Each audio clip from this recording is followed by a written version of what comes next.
Boa noite a todos. Com muita alegria que eu aceitei o convite dos nossos irmãos aqui do Getal, pessoa Sueli, convidou para que nós pudéssemos vir aqui hoje dividir com vocês os temas que nós gostamos de abordar, que conjuga a ciência psicológica, o espiritismo e com a nossa própria experiência clínica. E o assunto que eu vou abordar hoje aqui com vocês, eu reconheço que é um assunto um tanto complexo, para o qual eu vou pedir que vocês prestem atenção. Se eu ver alguém dormindo, eu vou chamar. Que vocês fiquem bastante à vontade para fazer perguntas a qualquer momento. Se vocês não entenderem, pode levantar o braço, pode perguntar. Não se envergonhem de interromper. Não se preocupem se vocês, de repente, acharem que estou fazendo uma pergunta absurda sobre o tema que nós vamos desenvolver aqui essa noite. E eu gostaria que vocês considerassem a minha fala de hoje não como uma palestra, mas vamos imaginar que aqui nós somos uma sala de aula, como se eu fosse o professor e vocês os alunos. Então é como se eu fosse dar uma aula para vocês, e eu vou pedir para que vocês prestem atenção, porque a matéria vai cair na prova.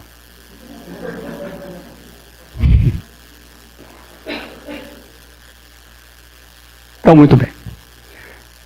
É o seguinte,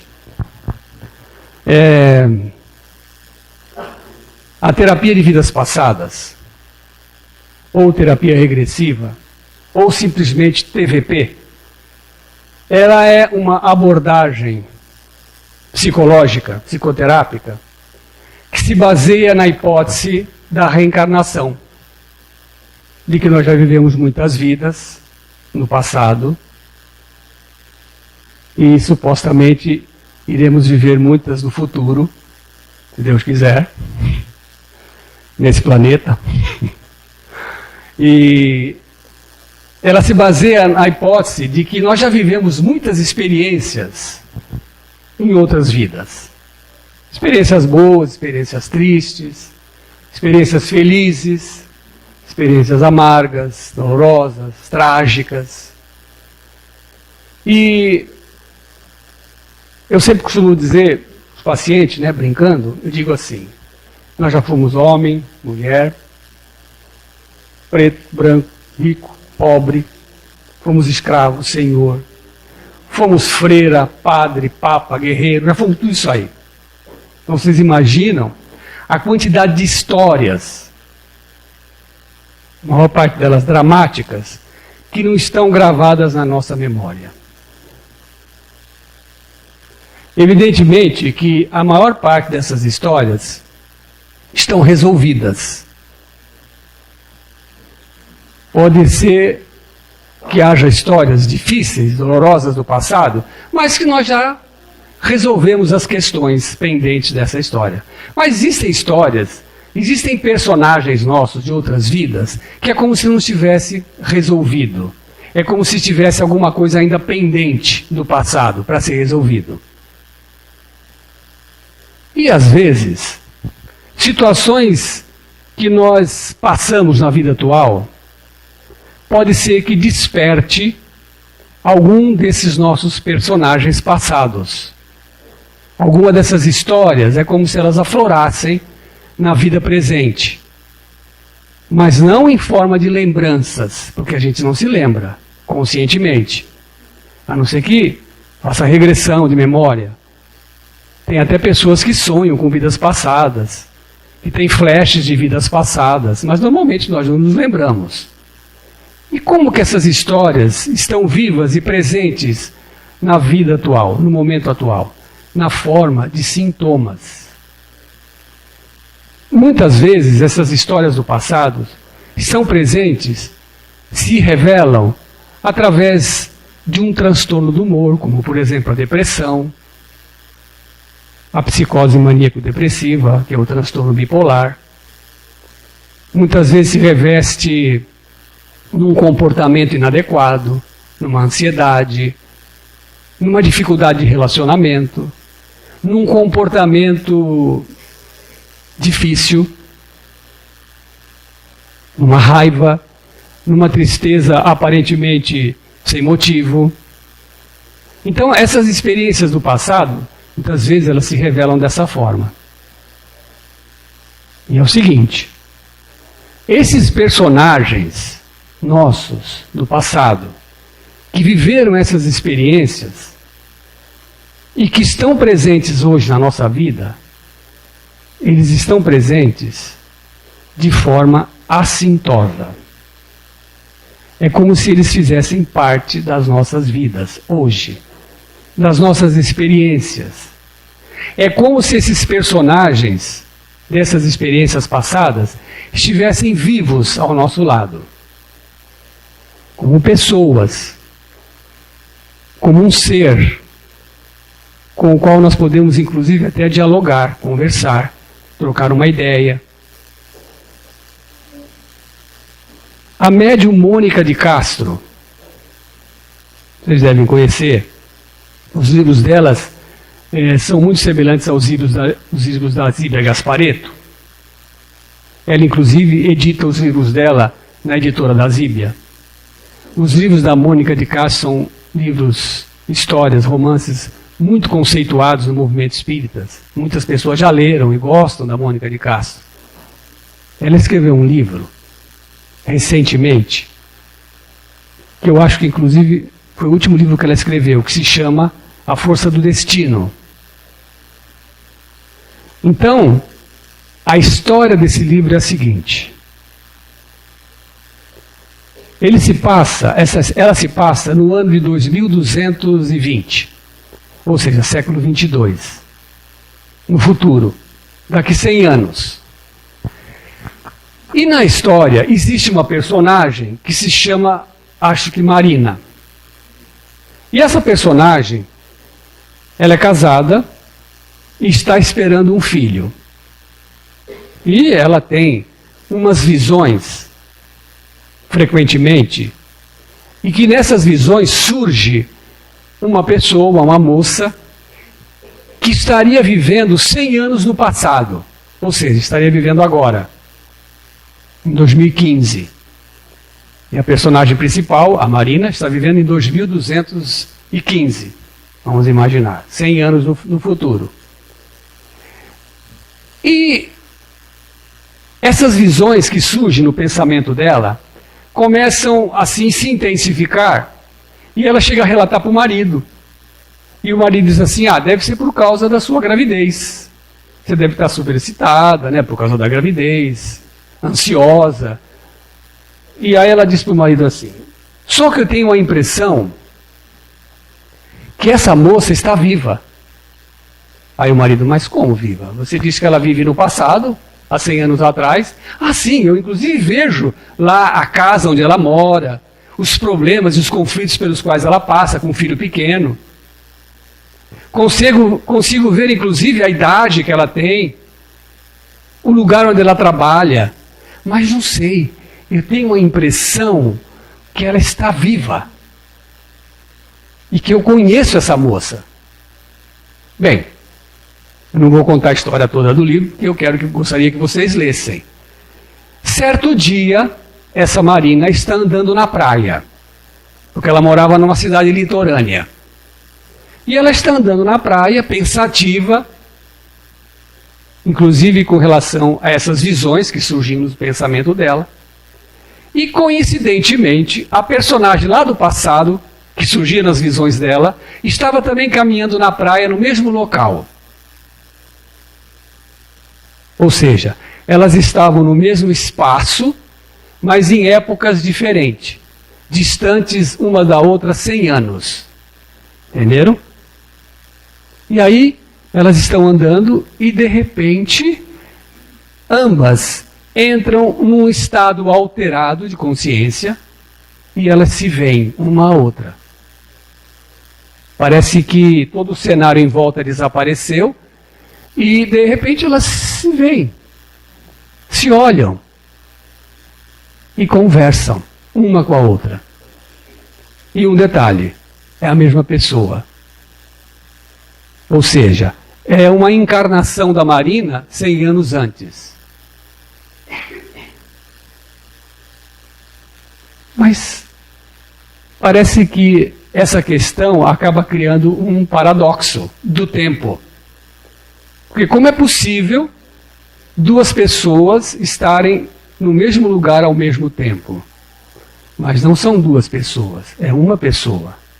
Nós somos uma individualidade.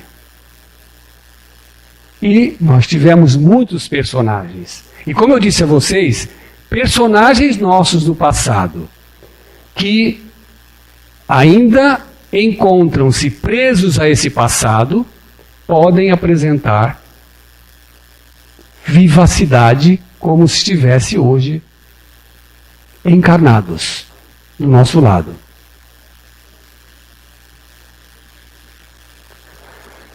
Do ponto de vista do nosso cérebro, como é que será que nós poderíamos entender a questão do tempo?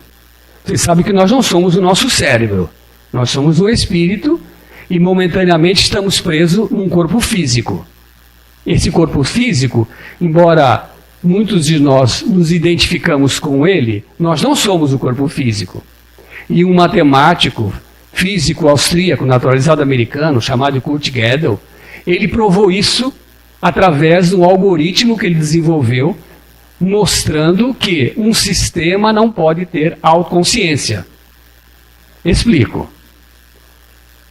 O nosso cérebro, por mais fantástico que seja, o nosso cérebro, por mais incrível que possa parecer, com mais de 100 bilhões de neurônios dentro da nossa cabeça, não passa de um amontoado de nervos, de fibras e de células. Ou seja, o nosso cérebro, ele não pode ter consciência dele mesmo. É a mesma coisa que nós considerássemos, por exemplo, se nós puséssemos aqui em cima da mesa um pedaço de colchão mole, uma peça de colchão mole, e nós acreditarmos que o colchão mole sabe o que é o colchão mole. Mas ele não sabe. Nós sabemos. O cachorro não sabe que é um cachorro. Porque o animal irracional, ele não tem autoconsciência. Consciência de si mesmo. Mas nós sabemos que ele é um cachorro. Nós sabemos o que é um cérebro. Porque nós não somos o cérebro. Nós somos uma entidade espiritual. Nós somos assim, o nosso cérebro seria mais ou menos assim como esse computador. Uma máquina incrível. Sensacional. Hoje, poderíamos dizer que seria muito difícil viver sem ela. Mas essa máquina é burra. Ela não sabe fazer nada. A não ser que você ensine. E se você ensinar, ela vai lhe obedecer e ela vai ser fiel a você. E não vai ter preguiça nenhuma, que ela vai executar a mesma função quantas vezes você quiser. Então é como se nós, espíritos, fôssemos o programador dessa máquina. E aí então nós vamos ensinar o que ela tem que fazer. O nosso cérebro é um dispositivo, como se fosse uma caixa de passagem, pela qual nós nos utilizamos dele enquanto estamos encarnados. Então, nós não somos o cérebro. E como que o nosso cérebro, que não somos nós, como que o nosso cérebro interpreta o tempo? Esse preâmbulo todo que eu estou dando é para vocês entenderem a experiência pela qual nós passamos. Quando nos identificamos com a experiência das subpersonalidades.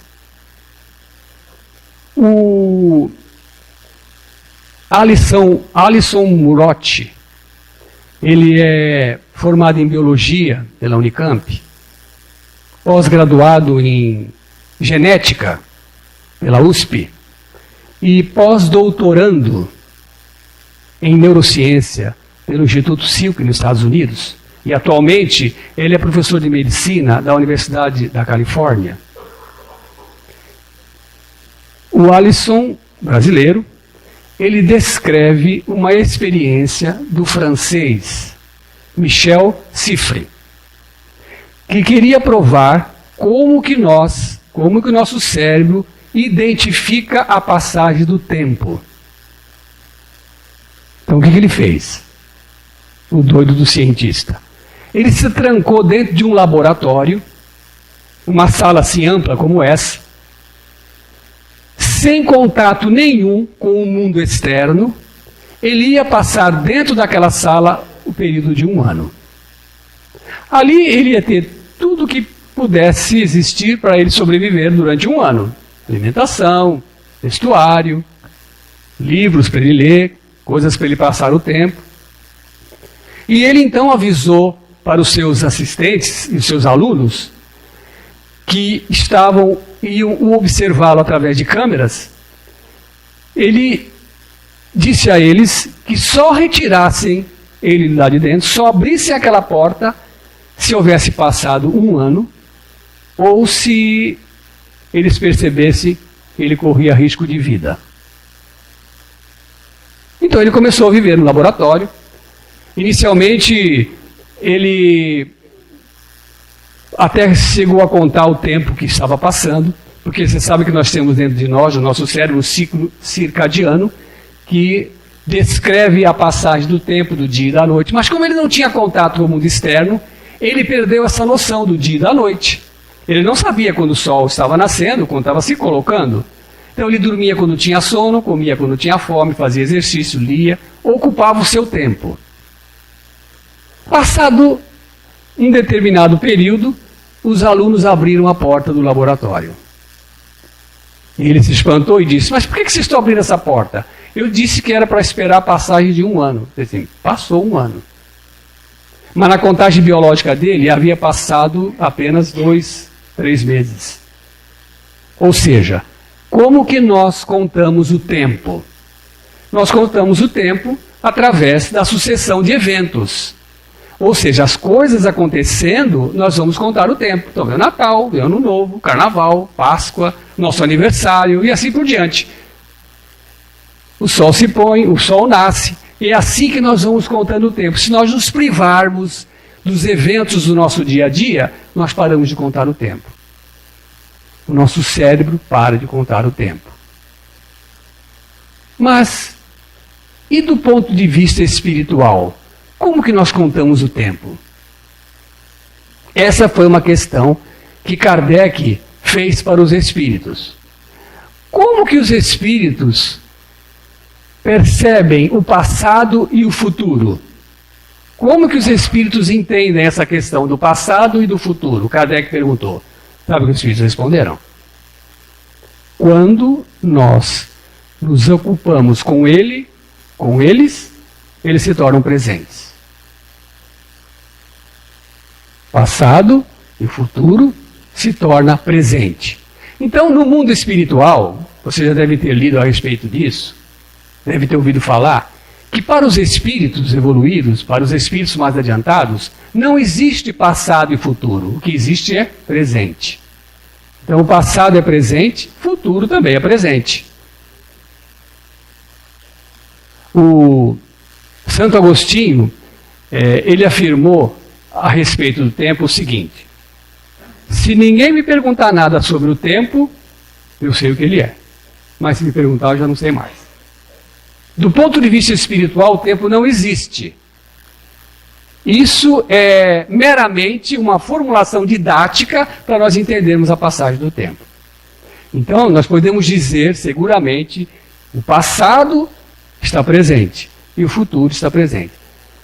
Vocês imaginam, vocês acham que para Deus iria haver alguma surpresa? Vocês acham que Deus, o Criador do universo, das estrelas, dos sóis, desse universo infinito, para ele iria haver alguma surpresa com relação ao futuro?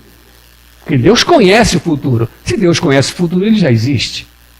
Vocês já ouviram falar daquele médium de premonição? O médium premonitório, ele consegue, através do estado alterado de consciência que ele entra, entrar em contato com um evento que ainda vai ocorrer. Então ele chega e diz assim: eu vi o acidente perfeitamente. Eu vi o ônibus caído, virado com as rodas para cima, e faleceram 25 pessoas. O número do ônibus e diz tudo. Tem médiuns premonitórios que acertam com precisão um acontecimento futuro. E esse acontecimento ocorre. Mas, se aquele evento não ocorreu, se aquilo não aconteceu, ele foi ver isso onde? Aonde que ele viu isso? Para ele ver, isso tem que estar em algum lugar. Para ele ir lá assistir o acontecimento e nos relatar. Se ele assistiu, porque esse evento existe.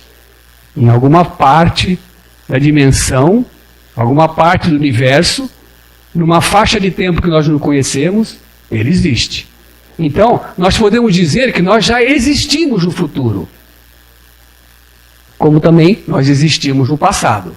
E se nós consideramos que passado e futuro é presente, então as nossas vidas passadas não passaram. Elas estão presentes. Mas, se nós não nos ocupamos com elas, elas ficam no passado. Mas a partir do momento que a gente se ocupa com aquilo, ela se torna presente. Então, aquele personagem meu do passado, de uma outra vida, que eu estou me ocupando com ele em função de eventos que ocorreram e que não ficaram bem resolvidos, esse personagem que está ligado a essa história não está no passado. Ele passou a se tornar presente. Ele está ali do nosso lado. Entenderam? Esse personagem meu do passado, ele poderia até sentar nessa cadeira aqui e eu conversar com ele. Mas por que você está fazendo isso comigo? E poderia inclusive questionar ele a razão pela qual ele está agindo daquela forma. Porque esse personagem, ele ainda está preso àquelas situações do passado. Àqueles acontecimentos, muitas vezes trágicos, dramáticos, dolorosos. Às vezes, histórias do passado que têm a ver com a nossa personalidade difícil, orgulhosa, egoísta, que é o caso, então, que eu vou contar para vocês agora. A paciente eu vou chamar de Ana. Era uma jovem senhora de uns 40 anos de idade, mais ou menos, médica, e me procurou por causa do ciúme exagerado que sentia do marido. O ciúme que ela sentia era tão intenso que o seu casamento já estava terminando. Ele já estava numa fase de dissolução. A razão pela qual ela procurou a terapia, imaginando que talvez pudesse ajudá-la nesse sentido. E eu perguntei a ela, mas por que você sente tanto ciúme dele assim? Ele dá algum motivo para você sentir esse ciúme? Não. Você percebeu, sei lá, uma mensagem no celular, um bilhetinho, ou o seu marido chega tarde em casa? Não, nada. Não percebi nada. Ele não deu nenhum motivo. Mas, doutor, eu tenho certeza que ele está me traindo. Eu até vejo a cena dele me traindo, de braços dados com outra pessoa. E a Ana, a personalidade dela, era uma pessoa muito difícil. Era uma pessoa muito autoritária, muito mandona, muito exigente, controladora, muito ansiosa e uma pessoa muito orgulhosa. Inclusive, essa questão do orgulho e do egoísmo era algo que inclusive estava atrapalhando a vida dela hoje, até na sua profissão e no seu relacionamento com outras pessoas. Então aí nós fomos então fazer regressão de memória. Nós fomos então tentar buscar no passado uma explicação para aquele ciúme exagerado e para aquele traço de caráter difícil que ela possuía. E aí ela trouxe uma história de um personagem dela que havia vivido no Antigo Egito há mais de 3.000 anos atrás. Ela era uma mulher muito bonita. Era uma mulher que pertencia à nobreza egípcia. Acho que ela era mulher de um sacerdote. Vocês sabem que o sacerdote também se casava. Também tinha muitas mulheres, muitas esposas. E ela tinha que dividir com o marido as esposas que ele possuía. E ela era uma pessoa muito orgulhosa. Porque, vamos dizer assim, ela é como se fosse a esposa principal. A esposa preferida do sacerdote. E era muito orgulhosa, muito vaidosa da sua beleza. Profundamente conhecedora do poder que tinha, inclusive sobre ele, sobre o seu marido, o sacerdote. Ela exercia o seu poder de forma, inclusive, arbitrária. Controlava a vida das pessoas. Usava muitas vezes até de crueldade para que fossem satisfeitos os seus desejos. E aquilo que ela queria. Ela contou essa história, que inclusive teve um fim trágico, porque ela foi morta, foi assassinada por inimigos lá do poder da época. Depois que terminamos a regressão, então, conversamos sobre aquela experiência do passado dela e identificamos, inclusive, a razão pela qual do ciúme exagerado, uma vez que o marido lá do passado era o mesmo da vida atual. Então é como se ela ficasse inconscientemente se lembrando do fato de que que tinha muitas mulheres no passado e que talvez inconscientemente ela pudesse imaginar que isso pudesse acontecer de novo. Mas o que mais chamou a atenção, tanto de mim quanto dela, foi o seu caráter difícil, o seu comportamento autoritário, mandão, o seu comportamento egoísta. E ela e eu identificamos claramente esses traços de caráter do passado ainda na vida dela hoje. Como se aquele personagem lá do passado, do Egito longínquo, de mais de 3.000 anos atrás, é como se aquele personagem dela, aquela mulher poderosa, bonita, ainda vivesse com ela hoje. Então eu disse para ela assim, tudo bem, então nós vamos fazer o seguinte, eu gostaria de conversar com a egípcia, e não com você. Eu gostaria que você saísse de lado. Então nós vamos fazer uma regressão, e você vai ver a egípcia então aqui na sua frente, e você vai deixar que ela venha conversar comigo. Vocês já viram um médium incorporar um espírito? Acho que todo mundo já viu. Então, quando o médium incorpora um espírito, não é que o espírito toma o corpo do médium, entra dentro do corpo do médium, mas ele usa, o espírito, alguns recursos biológicos do médium para se manifestar e falar através do médium. Então eu disse a ela, nós vamos fazer isso. Eu vou querer, então, que essa sua personagem sua do passado venha, através de você, conversar comigo. E foi o que nós fizemos. Ela deitou na poltrona, fechou os olhos. Eu disse algumas coisas para que ela pudesse relaxar. E aí então ela entrou naquele estado que a gente chama estado alterado de consciência. E foi percebido nitidamente o momento em que a egípcia se manifestou através dela. A personagem do passado. Porque ela deitada na poltrona já mostrou aquele semblante de arrogância, de altivez que ela tinha no passado. Aí eu perguntei, gostaria de conversar com você. Então, a partir daquele momento, eu não estava conversando mais com a paciente, mas com a sua personagem do passado.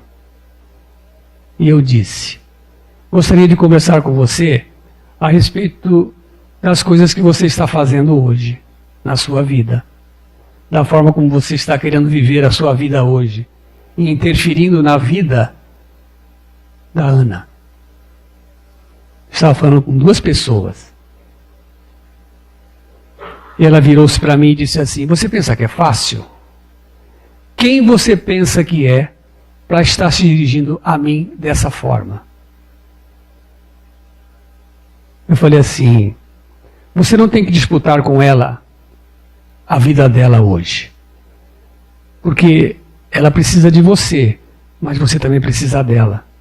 Deus deu uma nova oportunidade para ela nessa vida. Ela reencarnou novamente para fazer as coisas diferentes. Coisas que eu tenho certeza que você não fez lá no passado. Aí ela se virou para mim e disse assim: ela é muito fraca. Eu tenho que dominá-la, eu tenho que ter essa vida para mim, porque ela não sabe conduzir a vida dela. Ela não sabe como lidar com as coisas, como lidar com as pessoas, como lidar com esse marido frouxo. Eu quero viver a vida dela. Eu vou viver a vida dela. E ninguém vai me convencer a demover dessa ideia. Todos os argumentos que eu usava para tentar convencê-la a desistir daquele intento, para aceitar nossa ajuda e levá-la para um tratamento, para se reconciliar, inclusive com o seu personagem atual, não surtiram efeito. Aí então, eu fiz o seguinte: eu fiz uma regressão de memória na personagem da paciente. Vocês estão entendendo o que eu estou explicando? Então eu tenho o paciente deitado na poltrona, mas quem está falando comigo não é mais ele, é um personagem dele do passado, como se fosse um espírito incorporado nele, e eu conversando com aquele personagem sobre os eventos e os fatos do passado. E todos os meus argumentos não foram suficientes para fazer com que ela mudasse de ideia. Inclusive, ela estava se sentindo indignada de estar ali conversando comigo. Porque ela achava que eu não tinha o direito de me intrometer em algo que não dizia respeito a mim. Então, o que eu fiz? Eu fiz uma regressão de memória no personagem, na egípcia. E eu queria que ela se lembrasse de qual havia sido a programação reencarnatória dela naquela vida do Egito. Então eu fiz com que ela voltasse no mundo espiritual antes daquela encarnação dela do Egito. Entenderam o que eu fiz? Fiz com que ela se lembrasse daquilo que ela havia se comprometido a fazer naquela experiência quando ela reencarnou como esposa do sacerdote. E aí então aconteceu o que a gente esperava. Ela se choca diante da realidade, porque ela começa a se lembrar de tudo aquilo que ela havia se comprometido a fazer, inclusive com aquele povo. Trazer para eles conhecimento, trazer para eles instrução, conforto. Era para isso que ela havia reencarnado naquela vida. E foi justamente nada disso que ela havia feito. E quando ela entra em contato com essa realidade dela, ela começa a chorar. Ela começa a se emocionar profundamente, percebendo o quanto que ela havia falido naquela experiência do Egito. O quanto que ela havia errado. O quanto que ela havia se comprometido diante de tudo aquilo que ela havia se programado a fazer e não fez. Ela começou a chorar e disse para mim: meu Deus, e agora o que eu faço? Falei assim: o que você vai fazer é o que a Ana está tentando fazer hoje e você não deixa. Porque você quer disputar a vida dela com você. Então você tem que deixar que ela faça o que ela veio para fazer. Que inclusive, disse a ela veio com uma profissão que é para ajudar as pessoas. Aquilo que você não conseguiu fazer lá atrás. Mas, e agora? O que vai ser de mim? Aí eu disse para ela. E foi realmente uma cena assim, vamos dizer, emocionante. Eu disse para ela assim: a primeira coisa que você vai fazer é você se despir dessa roupa. Porque, segundo a paciente que havia, ela se apresentava ainda com toda aquela indumentária formal de uma personagem que vivia no Fausto do Império Egípcio. Os colares de ouro, braceletes e pedras preciosas, aquela roupa feita de linho importada da Índia, que parecia seda, aquele ornamento na cabeça. E eu disse então, dispa-se de tudo isso, porque isso não faz mais parte de você. Então, a paciente deitada na poltrona, incorporada pela personagem do Egito, leva então a mão na cabeça, assim, de uma forma dramática, ela então arranca o chapéu de sua cabeça. E a partir dali então, ela começa a fazer a sua transformação. E a paciente depois descreve que já havia com uma outra vestimenta, uma vestimenta mais sóbria. E ela então, naquele momento, ela aceita a ajuda. E ela então é encaminhada para o tratamento. Aí vocês ficam imaginando assim, né? Mas como pode isso? Né? Uma parte de mim vai ser levada para um tratamento? Uma parte de mim falou através de mim? Uma parte de mim me influenciava na minha vida? E me fazia sofrer? E me fazia ter comportamentos? E me fazia apresentar uma personalidade que eu estava desesperada para me livrar dela? É por isso que muitos de nós vivemos um conflito hoje em dia. E esse conflito, ele se mostra na luta interna que nós temos, que nós travamos com o nosso eu atual, vamos dizer, a nossa personalidade atual dominante, que deseja realmente se transformar, se modificar. Inclusive agora abraçamos, né, as lides espirituais, entramos em contato com essas verdades difundidas pela doutrina espírita, abraçamos o Evangelho de Jesus, porque existe em nós um desejo muito grande de nós nos tornarmos uma pessoa melhor. Mas existe ainda personagens nossos ligados ao passado que ainda teimam em querer viver aquela vida que nós já queremos deixar de lado. E às vezes eles ficam disputando conosco. Então eu posso dizer para vocês seguramente o seguinte, que existem dois tipos de obsessão. Aquela obsessão clássica, ensinada por Kardec, que consta no Livro dos Médiuns, em que Kardec fala assim, influenciação espiritual, obsessão, subjugação, possessão e fascinação. Essa obsessão clássica, nós podemos dizer que elas são feitas pelos nossos desafetos do passado. São pessoas que nós ferimos em outras vidas, que ainda não conseguiram nos perdoar e hoje estão tentando a desforra. Estão querendo que a gente sofra o mesmo sofrimento que eles fizeram nós fizemos eles passarem. E existe a auto-obsessão. A auto-obsessão é provocada, como o próprio nome diz, por nós mesmos. A auto-obsessão é quando nós mesmos nos obsidiamos. Quem que nos obsidia? Os nossos personagens passados. E eu vou dizer para vocês o seguinte, experiência clínica, é muito mais fácil você convencer um desafeto seu do passado, que montou uma perseguição contumaz na sua vida, querendo fazer que você sofra, é muito mais fácil você convencê-lo a desistir dessa perseguição e desse ódio.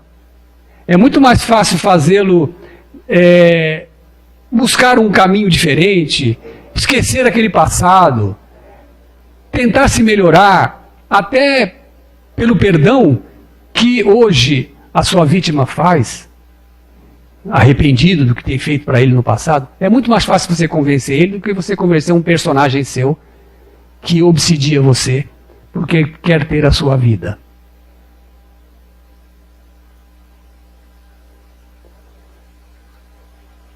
Uma outra história eu gostaria de comentar com vocês. Essa é uma história até um pouco mais jocosa. Eu atendi uma moça que eu vou chamar de Luísa. Então essa moça, ela tinha mais ou menos uns 30 e poucos anos, era advogada, E ela chegou no consultório, sentou na minha frente e disse assim: doutor, eu perguntei, como sempre faço, o que eu posso ajudar? Ela disse assim: doutor, eu ouço vozes. Ah, sim. Há muito tempo? Há uns 10 anos. E o que as vozes dizem? Não consigo entender. Todas as vezes que eu vou deitar, que eu encosto a minha cabeça no travesseiro, eu começo a ouvir as vozes. Você entende o que elas falam? Não entendo. Eu sei que elas ficam murmurando no meu ouvido, parece que estão querendo falar alguma coisa, parece que estão reclamando, mas eu não consigo entender. Tá, e você já procurou ajuda em algum outro lugar? Sim, já procurei. Tudo que você imaginar eu já fiz. Eu já fui no centro espírita, já fui no centro de Umbanda, já fiz trabalho, já fui na igreja evangélica, na casa dos encostos, já fiz tudo que você imaginar. Tomei remédio psiquiátrico, nada adiantou. Sei lá, eu acho que agora é a minha última esperança de eu me livrar dessas vozes. E eu perguntei para ela assim: e isso deixa você como? Você fica com medo? Não. No início eu sentia muito medo. No início. Porque eu não sabia de onde aquilo vinha. Aliás, até hoje eu não sei. Mas eu não estava acostumado com aquela situação. Mas hoje, posso dizer para o senhor que eu vou deitar, já sei que vou ouvir aquelas vozes, mas eu acordo de manhã, normal, vou trabalhar, tranquilo durante o dia todo. À noite, ao encostar a cabeça no travesseiro, começo a ouvir as vozes novamente. Aí eu expliquei para ela que, muito provavelmente, no alto da minha sabedoria, do meu conhecimento, que aquilo devia ser algum desafeto do passado, algum personagem de uma outra vida, que ela tenha feito algum mal, que não conseguiu perdoá-la e hoje estava na sua vida, provocando aquele transtorno com as vozes. Ela falou assim: olha, eu já fui em centro espírita, já tomei passe, já fiz de tudo, e não apareceu obsessor nenhum. Sim, tudo bem, mas pode ser que ele esteja aí meio escondido, e quando você vai no centro espírita, ele fica esperando lá fora. Ele não entra. Eu perguntei para ela: e quando você vai no centro tomar passe, naquele dia você ouve também? Ouço. Não importa se eu tomei passe, se eu fiz oração, se eu fiz evangelho, eu ouço. Aí nós fomos fazer regressão de memória, fizemos algumas experiências regressivas, não apareceu nenhum obsessor, nenhuma presença. Aí eu encaminhei ela para uma colega minha do centro espírita, chama Rosa.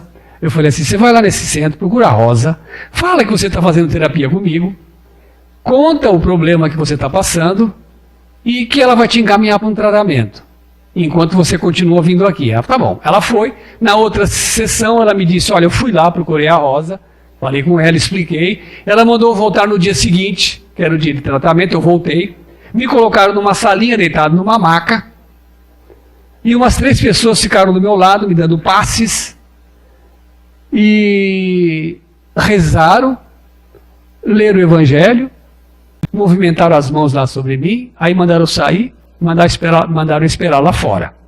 Dali um pouco vem a Rosa conversar comigo e falou assim: olha, avisa para o Dr. Davidson que não tem nenhuma presença. Falei: ah, tá bom. Aí ela disse para mim assim: ah, eu gostaria de contar uma coisa para o senhor interessante sobre a questão. Ela disse assim: eu conheci recentemente um rapaz, eu conheci por aquele aplicativo, Tinder, né? É isso? Um dos, né? Eu sei que eu tenho uma filha minha que se casou com um rapaz e é feliz da vida. Conheceu ele pelo Tinder. Não estou fazendo propaganda do Tinder, né? Mas ela conheceu o rapaz.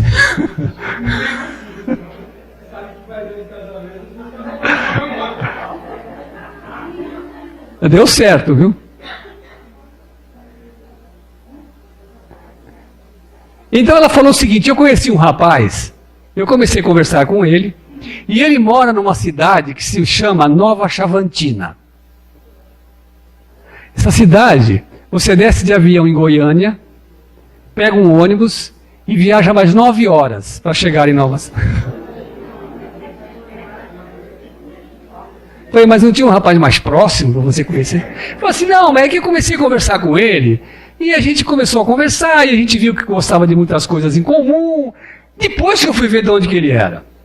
Eu devia ter feito assim, como é que se faz? Um filtro, né, de localidade. Né, só rapazes próximos. Mas acho que eu esqueci de colocar esse filtro, e o rapaz de Nova Chavantina me achou. E nós começamos a conversar, a gente percebeu que a gente começou a se gostar, e depois das conversas no computador, nós trocamos o telefone e começamos a conversar por telefone. Sim, mas por que você está me contando isso? Estou lhe contando isso pelo seguinte, que ele está fazendo um mestrado, um curso de mestrado em São Paulo. E de 15 em 15 dias, ele tem que vir em São Paulo para fazer uma aula presencial. E numa dessas vezes que ele veio, eu fui a São Paulo conhecê-lo pessoalmente. E eu posso dizer para o senhor que ele me agradou completamente. Nossa, nós estamos apaixonados, disse ela. Ficamos juntos. E eu quero dizer para o senhor o seguinte, que quando eu estou com ele, eu não ouço as vozes. Aí eu falei, preciso conhecer esse rapaz. Médium de cura. O nome dele é Armando. Muito bem. E ela disse assim, e 15 dias depois, quando ele veio novamente para o curso de mestrado, ele desceu a serra e ficou hospedado na minha casa. Eu moro com a minha avó e com a minha tia, e elas adoraram ele. Ou seja, nascemos um para o outro. Embora ele mora em Nova Chavantina. E em casa também. Nós ficamos juntos, não ouço as vozes. Então eu estou com ele, eu não ouço as vozes. Ele vai embora, as vozes voltam. Então o negócio é casar com ele e dormir todas as noites com ele. Mas, brincadeiras à parte, nós fomos fazer regressão, depois de tudo isso que ela me contou. E durante a regressão, eu mencionei esse fato. Lembre-se, eu falei, lembre-se que quando você está com o Armando, você não ouve as vozes. Acabei de falar isso, ela disse, ele está aqui. Ele quem? O Armando. Mas como que você o vê? Qual é a aparência dele? Olha, ele está esquisito. É um outro rosto, mas eu conheço ele pelos olhos. Eu sei que é ele. A roupa também é diferente, uma roupa estranha, mas é ele. Tá. Pergunta para ele o que ele quer com você. Aí ela disse assim, olha, ele não fala nada, só sorri. Pergunta para ele por qual motivo ele está aqui. Ele tinha que estar lá em Nova Chavantina. O que ele está fazendo aqui? Aí ele não fala nada. Ele só sorri para mim. Aí então eu, por intuição e por experiência, disse para ela assim, olha, então você diga para ele, olhem só, diga para ele que ele não precisa mais vir à noite dizer para você que vocês precisam ficar juntos. Porque vocês já estão juntos. Diga isso para ele. Tá, eu disse. E ele? Não fala nada, só fica sorrindo. Tá bom. Então você fala para ele que ele pode ir embora. Foi embora. Nunca mais ela ouviu. Nunca mais ela ouviu as vozes. Aí pergunto para vocês. Eu estava fazendo essa regressão com a paciente, eram 5 horas da tarde. Provavelmente o Armando estava trabalhando lá em Nova Chavantina. Porque ele trabalha numa universidade. Ele é funcionário da universidade. Ele estava lá tranquilamente trabalhando. Quem é que foi lá no consultório? 5 horas da tarde. O personagem do Armando, de uma outra vida. Que vida? Uma vida que apareceu depois. Nós fomos fazer regressão, após isso, no outro dia. E aí então veio a história que foi possível entender todo esse mecanismo. Eles viviam numa cidadezinha e ela era a filha de um homem muito rico. Eu acho que ele era um suzerano, o poderoso da cidadezinha, da cidade, uma cidade medieval. E um dia ela está numa feira livre, que acontecia periodicamente na cidade, na vila, quando ela conhece um rapaz pobre, mas se apaixonam profundamente um pelo outro. E é óbvio que a família dela jamais iria permitir que ela se casasse com uma pessoa como ele, pobre, do povo. Então eles se encontravam escondidos, até que ela engravida. Quando a família dela descobre que ela estava grávida, acabam com ele, matam o Armando, lá no passado, matam ele, e levam ela para longe, para uma outra cidade, para que ela tivesse o bebê. Depois que o bebê nasce, eles desaparecem com o bebê. Ela ficou tremendamente revoltada e angustiada, e pouco tempo depois ela acaba se suicidando, e se encontra com o Armando, que estava obsidiando a família dela. Então foi uma vida trágica, uma vida difícil, dolorosa. Passado muito tempo, eles se reconciliaram um com o outro, se reconciliaram com as famílias, e tinham então programado para a vida atual, para essa vida, se reencontrarem. Para então, finalmente, poderem ficar juntos. Porque assim foi que a lei permitiu. E ele, desesperado, o que fazia? Vinha à noite dizer para ela, olha, você precisa se encontrar comigo, nós precisamos ficar juntos. Mais ou menos isso que ele devia dizer para ela, que ela não entendia. Eles estão juntos e até já se casaram. Então o Tinder funciona.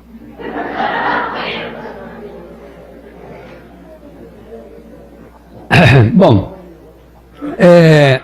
oi? Oi? Pode falar.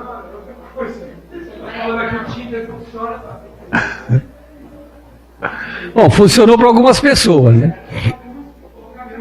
Olha, pode fazer. Você se refere várias vezes usando o termo personagem. Isso. Eu, na minha ignorância, imagino isso como uma coisa invisível. No caso, isso seria o quê? O encontro do que você é hoje com o que você foi há 3.000 anos atrás. Seria mais ou menos isso, levando-se em consideração que o tempo não existe. Você imagina um ator de teatro. Sim, quando eu uso assim, anime, soa como uma fantasia, a coisa do personagem em se tratando de você mesmo. Então, no caso da egípcia, o que ela era hoje entrava em confronto com o que ela foi há 3.000 anos atrás. Isso, o personagem do passado, ou a subpersonalidade dela. Sim. Vamos imaginar que Era ela na época. Isso, vamos imaginar. Não queria mais ser assim. Exatamente. Vamos imaginar que a nossa personalidade atual, por exemplo, a minha personalidade atual chama-se Davidson. Mas eu não sou esse personagem, eu sou uma individualidade que anima esse personagem na vida atual. Então, hoje eu sou o Davidson. Vamos dizer que essa personagem atual seria assim, só para efeito didático, seria assim como se fosse a personagem dominante, a personalidade dominante, que é a atual. Como se fôssemos multifacetários. E aí nós temos aquela personalidade do passado, no caso da egípcia, de 3.000 anos atrás, que estava disputando a vida com ela hoje, com a personalidade atual. A personalidade do passado brigando com a personalidade atual. E elas entravam em conflito, porque a personalidade atual queria uma vida diferente. Havia inclusive escolhido uma profissão para que pudesse ajudar as pessoas. Ela era médica. E aí, nesse caso, também devo entender que ela levou 3.000 anos para reencarnar novamente. Ela não. Teve outras vidas depois dessa. Inclusive, quando fizemos regressão, surgiram outras vidas.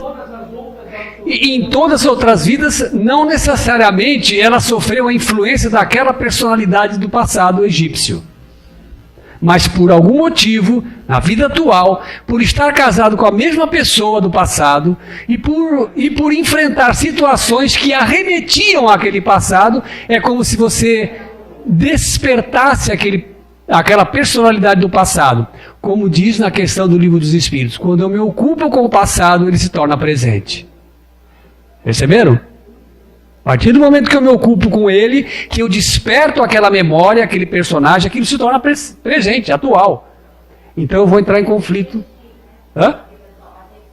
Exatamente. Quer dizer, foi uma conjunção de fatores que levou a despertar Aquele personagem, ou aquela personalidade, ou subpersonalidade do passado, que estava disputando a vida com ela hoje. E o que foi feito com essa personalidade egípcia? Ela foi levada para ser tratada, como você faria com um espírito desencarnado, né, obsessor, que em determinado momento aceita ajuda para ser socorrido. Então é levado para um local onde ele vai ser tratado e se recuperar. E aí essa personalidade, uma vez tratada e compreendendo de fato quais são os objetivos atuais, né, do espírito que está atualmente com aquela personalidade atual, quais são os objetivos, se juntar a ele e somar esforços para que realmente consiga um progresso. Por isso que eu falei, vocês podem interromper e fazer pergunta a hora que quiserem. Como ninguém fez pergunta, eu achei que todo mundo estava entendendo.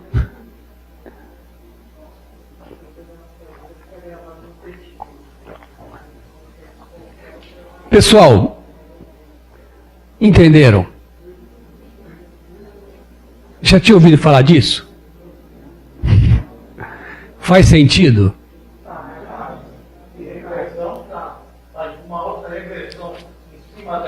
Exatamente. Fizemos regressão no personagem. Como você pode fazer também uma regressão de memória num espírito incorporado no médium. Então, por exemplo, o espírito está incorporado no médium. E ele é um espírito que está exercendo uma influência negativa num terceiro. E você tenta argumentar com ele, convencê-lo a desistir, a perdoar, ele não consegue perdoar e desistir daquela vingança. Então você faz uma regressão nele e descobre e faz com que ele se lembre o porquê que ele passou tudo aquilo na mão daquela pessoa. E muitas vezes esse recurso surte um efeito positivo. Porque de repente ele descobre que ele não é só vítima, porque ele é algoz também. Só que é muito fácil nós nos lembrarmos só daquilo que fizeram para nós. Mas quando a gente se lembra do que nós também fizemos, aí nós somos levados a repensar a nossa atitude, nosso comportamento. Eu acho que o que torna mais complexo é o fato de ser você mesmo. Quando envolve uma terceira pessoa, Exatamente. eu acho mais palatável, mais fácil de entender. Quando se trata de Você mesmo? de 10 mil anos. Exatamente. Eu dizer para você que o seu personagem do passado, ele está sentado aqui agora, eu vou conversar com ele, dá um tempinho aí. Vou conversar com ele para tentar fazer com que ele entenda o que você quer hoje da sua vida. Que ele não pode ficar brigando com você, ele tem que se juntar a você. Porque você precisa dele, dos conhecimentos que ele possui, das informações que ele tem, das experiências que ele já passou. Você precisa dele, como ele precisa de você. Perceberam? Você sabe que tem atores de teatro que às vezes eles representam muitos papéis no teatro. E às vezes eles representam certos papéis e eles vivem aquele papel com tanta intensidade que muitas vezes eles são precisos passar por um processo terapêutico para se desligar daquele personagem. Por quê? Porque muitas vezes, ao representar aquele personagem, entra em ressonância com ele experiências semelhantes que ele já viveu em outras vidas. E ele desperta aquele personagem. Quando você se ocupa com o passado, ele se torna presente. Você entender isso, você vai perceber que, na verdade, tudo é presente. Há 60 anos atrás, eu tinha uma tia minha, quando nasceu o último filho dela, ela começou a ter uns surtos psicológicos, psiquiátricos. E naquela época não tinha psicologia, não tinha psiquiatria, não tinha remédio psiquiátrico. E aí levaram ela ao médico e os surtos, o comportamento dela foi se agravando. Aí levavam ela para o centro espírita para tomar passe, para desobsessão, mas nada adiantava. E ela foi mudando o comportamento dela, até que ela assumiu uma outra personalidade, minha tia. Então ela se chamava Maria, ela passou a se chamar Li. Então você tinha que chamar ela de Li. Não podia chamar de Maria que ela não gostava. E ela passou a ser irmã dos filhos e filha do marido. E não tinha nada que demovesse ela daquela ideia, porque a partir daquele momento ela era irmã deles. E muitas vezes eles queriam sair, passear, ir para um baile, ela queria ir junto, com os filhos, para arrumar um namorado. E o meu tio, coitado, o que ia fazer? E viveram a vida inteira assim. A vida inteira. Ela sendo irmã dos meus primos e filha do meu tio. Até uns 6 meses antes dela desencarnar, que faz uns 10 anos que ela morreu, de câncer. Uns 6 meses antes de desencarnar, a personalidade dela atual reassumiu novamente. E ela chamou os filhos, não chamou o marido, porque já tinha desencarnado, e pediu perdão para os filhos por ter agido daquela forma. Pediu desculpas, pediu perdão e disse que estava profundamente arrependida pelo que havia acontecido, mas ela não explicou o que aconteceu. E ninguém entendia. E eu nunca entendi o que aconteceu com a minha tia. Hoje eu sei. Eu sei que uma personalidade dela do passado assumiu a vida dela, completamente, profundamente. Como se tivesse tirado, como se tivesse feito um transplante integral. Tudo bem, então? Já são 9h15. Pessoal, sinceramente, pela paciência, muito obrigado.